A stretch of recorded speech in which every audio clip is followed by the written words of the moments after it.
ऐ मेरे मालिक, मैं किस इज़्तिराब से गुजर रही हूँ। ऐ मेरे मालिक, मैं क्यों तेरी राह से उतर रही हूँ। मैं जब भी हूँ कुछ बोलती, मेरे दिल की कश्ती है डोलती। मुझे अपनी बुराइयों का एहसास है, मेरी रूह मेरी जान हसास है।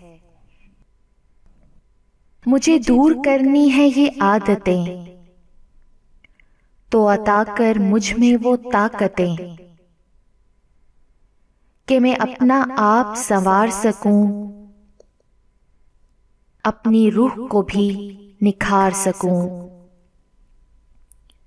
मैं सुकून में तब आऊंगी, अपने दिल को जब घर तेरा बनाऊंगी।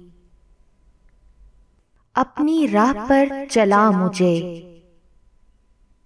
सीधा रास्ता दिखा मुझे। मेरे अंधेरों को सवेरा कर दे, मेरे जीवन में खुशियों का बसेरा कर दे। मेरा मांगना तुझसे है, मेरा मानना तुझ पे है।